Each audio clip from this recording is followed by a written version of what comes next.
Pues empezamos. 3, 2, 1.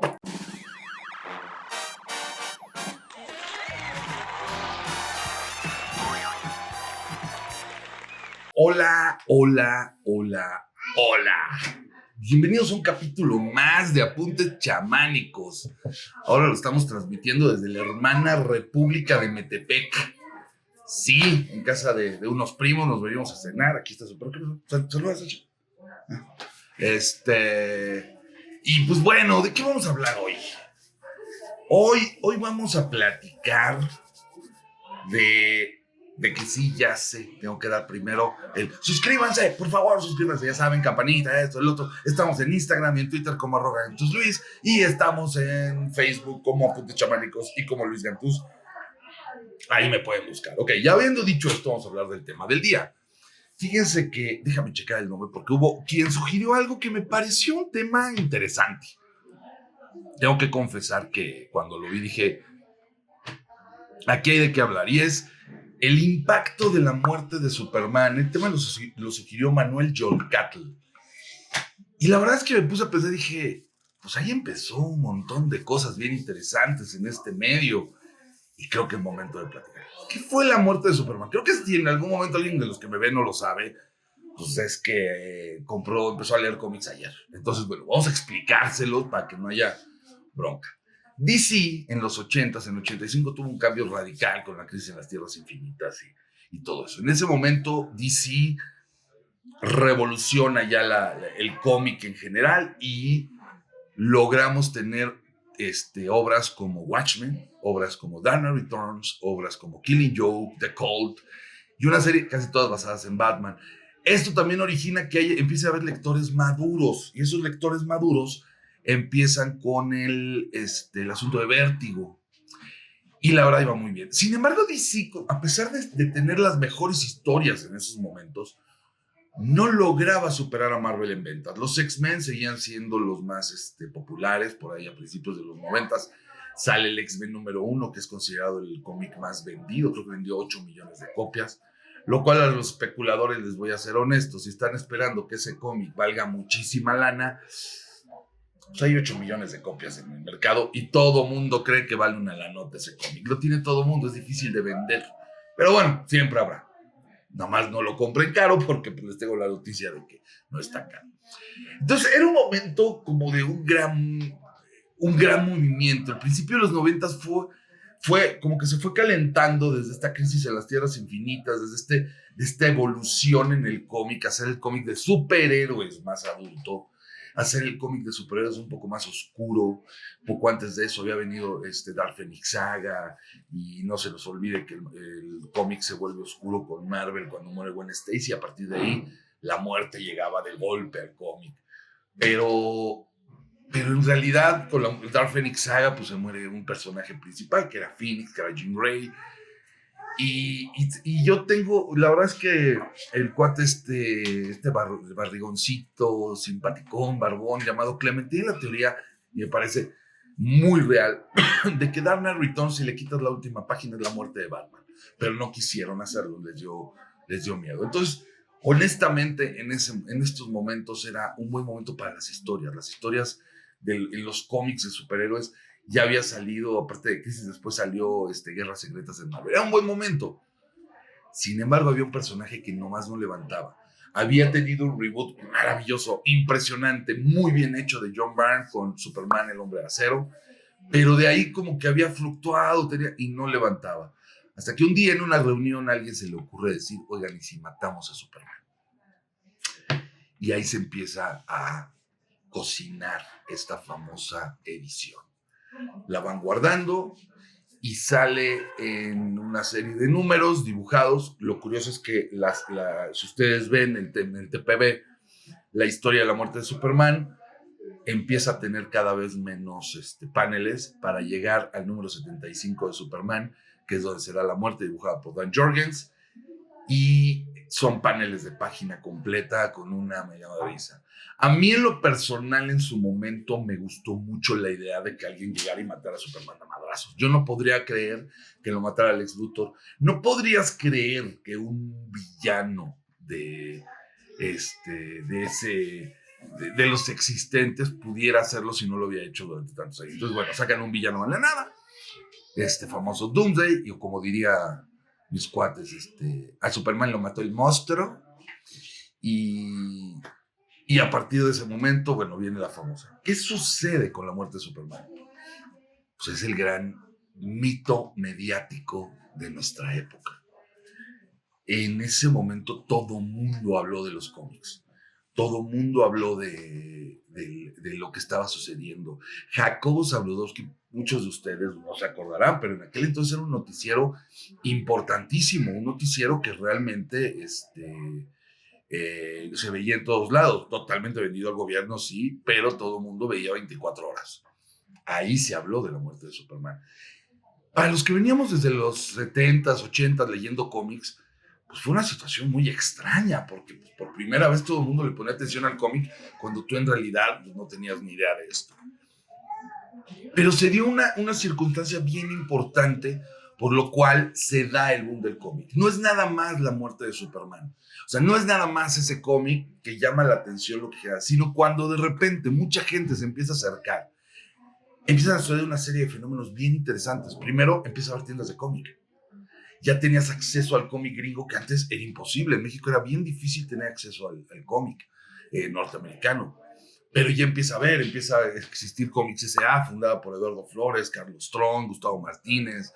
Estaba David Noriega en Coapa con Comic Castle. O sea, ya empezaba a haber tiendas de cómic donde comprar esos materiales. Pero no era eso nada más, sino que te acercabas buscando la muerte de Superman y descubrías pues, que también con Batman había cosas. O sea, le estaban rompiendo el espalda a un güey llamado Bane. Y además había un movimiento de autores que dibujaban espectacular y que eran los que nosotros habíamos leído en los cómics del Hombre Araña. De repente Todd McFarlane, junto con Jim Lee, junto con Rob Liefeld, junto con Mark Silvestri, los principales dibujantes de Marvel, crean su propia editorial, Image.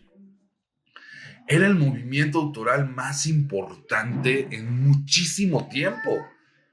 Desde la época del cómic underground y todo eso, era la primera vez que los autores, los autores mainstream, los autores famosos, ponían su propia editorial, se salían de la gran empresa llamada Marvel y ponían su propia editorial. Y entonces es la década de Image. Y sale Spawn, y sale Wildcats, y sale John Blood, y sale entonces. Entonces, era un momento además donde empieza otro rollo que es la famosa especulación, la famosa bolsa negra de Superman, que ahora dicen que es carísima y en Estados Unidos te la venden en $10. O sea, tampoco es... ¿Por qué? Porque hubo millones de esa bolsa negra. Muchos la guardaron, hay gente, o sea, está la anécdota de que John Bogdanov decía que con eso iba a pagar la universidad de sus hijos y tenía como 20 o 30 de esas bolsas. No la pagó con eso, se los puedo asegurar. Entonces, también empieza la especulación. En México originan las reuniones de comiqueros, porque yo me acuerdo que nosotros íbamos a ver, yo conocí a Paco a Paco Jiménez, y un sábado voy y llego a la editorial a saludarlo. Yo sabía que a través de Brother trabajaba sábado y domingo, o sea, siempre era workaholic. Y entonces, teníamos esa... llegué y había muchísima gente en el lobby de vida y dije, ¿qué está pasando aquí? Y estaba ahí J.G. Holguín y otro güey de lentes bastante simpaticón llamado Martín Arceo. Y pues se había hecho un grupo. Yo acuerdo que subí las escaleras y me dice Paco, no, abajo no quiero nadie aquí, la niñada. Pinche neurótico. Bajé, me senté en la sala y pues era un grupo de brothers hablando de cómics. Era muy peculiar, era muy divertido. Entonces, ahí empiezan las reuniones en Editorial Beat. Luego me entero que hubo reuniones en Libero con el desván del cómic organizados por Julia Palacios, que estaba el stand del humor en el IMER, que se juntaban los sábados, que empezaba a haber grupos. Y los sábados, pues nosotros nos reuníamos de ahí del editorial, que ya nos sacaron, nos fuimos a Pizza Sammy, que antes era la cafetería Pinky, donde se reunía la hermandad de historietistas. Entonces ahí iban, pues nos pedían que consumiéramos un refresco o algo así. Y ahí íbamos los sábados a cotorrear, ¿no? Y ahí se forma el grupo con el que en su momento nos reunimos. Martín Arceo, nos vemos un día, sale la idea de la Conque, y de ese grupo, de ese es donde se arman los voluntarios, los que nos ayudan con la logística. O sea, de ahí, de esos grupos surge la Conque. Ahí estaba don Beto Torres, don Beto grande, Gerardo Beites también estuvo ahí, Uriel Durán, Carlos Angie Núñez, obviamente Martín Arceo. Bueno, nos juntábamos, había muchísimos que estábamos, Iván Zamudio, nos juntábamos esos sábados, perdón si se me olvida algún nombre, seguramente, obviamente Adalisa Zárate, en fin, de ahí surge la primera Conque, o sea, de esas reuniones, y de ahí surge la gente que fue voluntaria y que me ayudó a organizar ese evento. También, obviamente, pues empieza a haber el boom de las tiendas de cómic, la historia de la Conque ya se la conocen, y a partir de ahí la gente le empieza a poner atención al cómic, y a nosotros nos toca la especulación. Ese año, en el 94, estamos hablando de que la muerte de Superman se da en el 92, en México llega en el 93. La primera edición de Vid fueron 40,000 ejemplares y se vendieron en 24 horas. Me acuerdo que iba yo a la universidad, eran las 6:30 de la mañana, estaba abriendo el puesto de ahí de cerca del Metro San Pedro de los Pinos, y vi ese número y lo compré. Y puta, cuando regresé en la tarde ya no había en ningún lado, ni en los puestos del metro, en ningún lado había se habían agotado las, y después sacaron una segunda edición que tuvo como 20 y tantas ediciones, porque sí, era bastante tranza el señor Manelín de la Parra, era medio transón. Entonces, de la segunda edición reportó que iban a hacer, pero sacaban segundas ediciones. No, ahí siguen, mira, lo estamos vendiendo poco a poco. Ya cuando era muy descarado, pues le salió una tercera edición. Así que, en realidad, ¿cuántas veces o cuántos números de la muerte de Superman se imprimieron en México? Vayan ustedes a saber. Los reportados definitivamente no son. Pero bueno, esto originó muchísima gente interesada, originó los eventos de cómic, las convenciones, historias que, bueno, ya habrán ustedes escuchado. Pero ¿cuál fue la verdadera importancia de la muerte de Superman? Pues más allá del efecto mediático, creo que en México fue permitirnos darnos cuenta que no éramos nada más nosotros. Muchas veces la sensación que tenías como fan, la sensación que tenías como lector es que nada más estabas tú. O sea, porque llegabas a la secundaria y sí, todo el mundo leía mi revista Mad en mi salón, pero en la secundaria, que estaba yo. No, yo cuando salió estaba en la universidad, pero yo me acuerdo que en la prepa y en la secundaria, pues yo llevaba mis cómics, pues, porque los compraba en la mañana y los leía en la escuela, porque era muy aburrida las clases. No era precisamente un buen estudiante.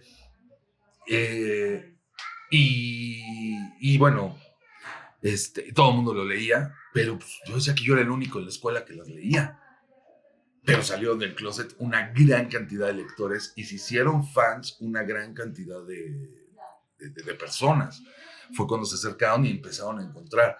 Hay olas de este movimiento, lo que yo llamo los huérfanos de Novaro, que es los que veníamos desde antes, leyendo tal vez desde los 70s con la editorial, que por eso nos llamamos así, y que nos quedamos, bueno, algunos con los cómics de Vid, otros con los cómics que se publicaban como Simón Simonazo, como Videorrisa, otros se quedaron con Karmatron, otros se quedaron con... Bueno, esos son los huérfanos de Novaro, que cuando llega el boom del cómic son los opinadores, los conocedores, los expertos del tema, que también se da ese fenómeno, ¿no? El de la expertología, ahí es donde empieza, y ya hemos llegado a niveles ridículos. Imagínense un cabrón como yo, estando en YouTube, pues está cabrón, ¿no? Un poco ridículo, pero no tan ridículo como algunos que dicen saber de cómics y han leído, creo que 30 cómics. Navi. Pero, pues bueno, ¿qué le vamos a hacer? Mientras la gente los vea, pues que te vas a estar tú peleando con la gente. Pues, y sí que cada quien ve lo que quiere ver y consume lo que quiere consumir. Entonces, pues bueno, esa fue la gran importancia. Nos permitió darnos cuenta que no íbamos, y se empezó a generar una comunidad. Y se empezaron a generar amistades y se empezaron a generar muchas cosas que tal vez sería bien interesante que las pusieran en los comentarios. Y honestamente, yo creo que lo primero que tendrían que tomar en cuenta es que este rollo de ahora de las redes, de las comunidades, de hablar del cómic, pues en esa época era totalmente diferente. Ahí hablábamos, nos reuníamos para hablar Si te ponías a discutir, discutías de frente. Después generó grupos como para hablar con la gente de Monterrey. Teníamos el foro de monos y moneros, que era maravilloso. Ahí se hablaba de todo. Yo me acuerdo mis discusiones de fútbol con el Mudo Vázquez, porque él iba a Tigres, yo le iba a la América, y en ese entonces pues Tigres tampoco era así como que digas, pero era muy padre hablar de fútbol con él. Y a la fecha todavía nos seguimos. Hace poco la última vez que nos vimos, él vaticinó que Tigres iba a ser un equipo muy fuerte, y pues latinó el cabrón. Pero bueno, pues es que le sabe, el Mudito le sabe. Un saludo, mi Mudo. Y bueno, pues eso es la muerte de Superman. ¿Qué hizo? Nos juntó, nos hizo reunirnos. Originó la Conque originó todas las convenciones que se hicieron después en México.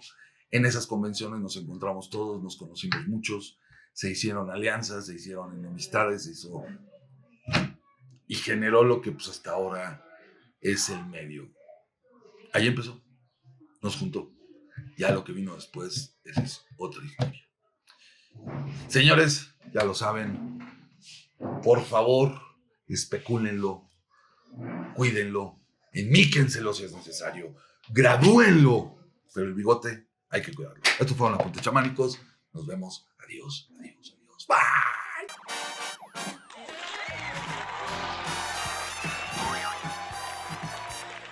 Estas son las recomendaciones. ¿De qué vamos a hablar ahora, las recomendaciones? Pues van a ser relacionadas con la muerte.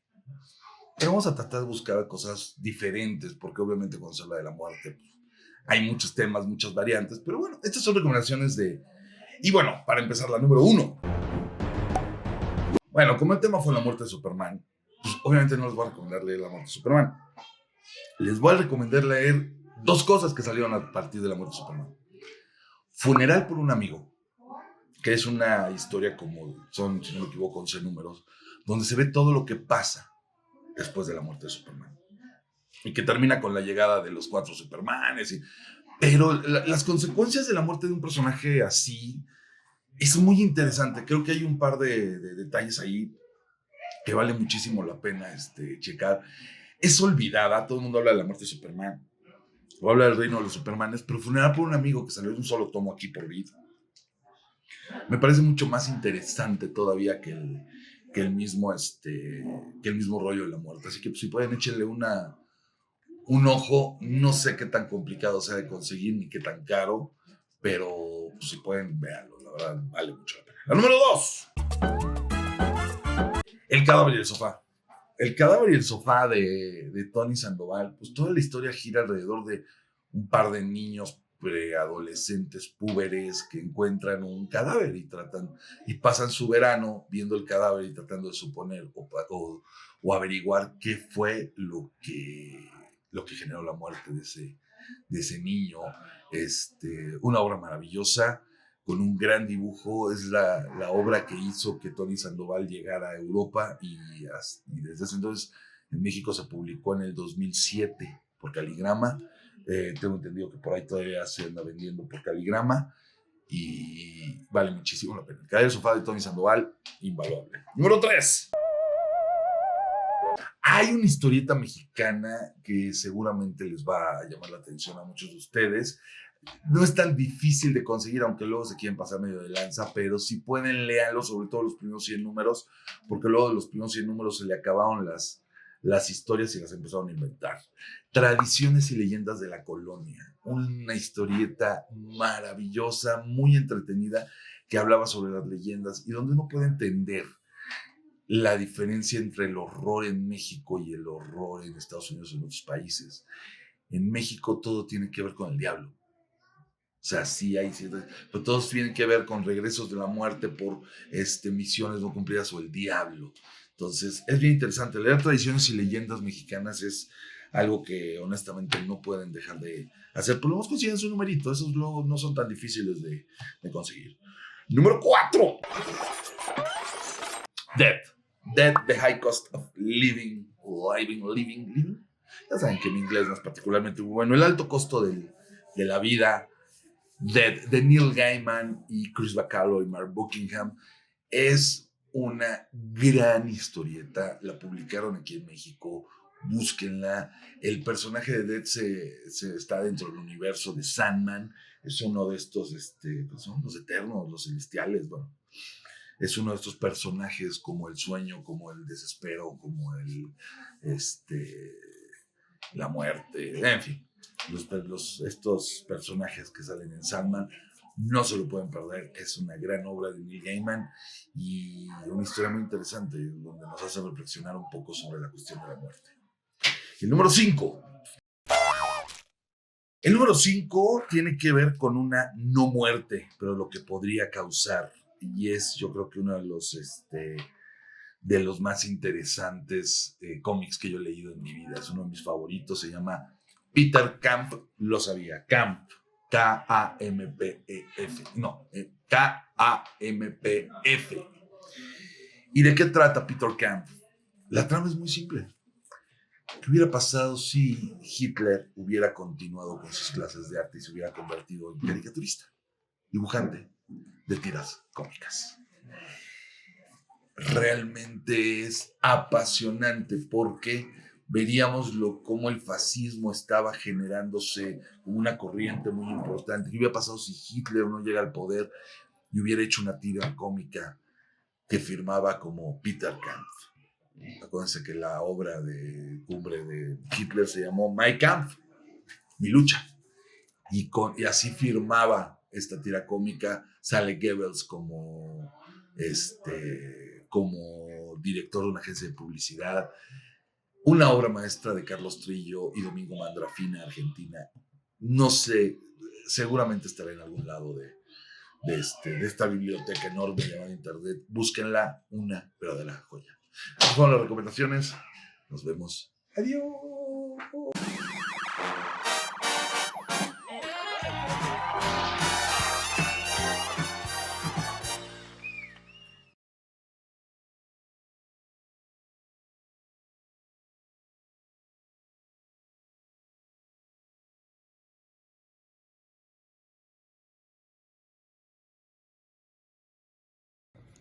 Oh, sí, aquí el Gantusco de la Liga de la Justicia.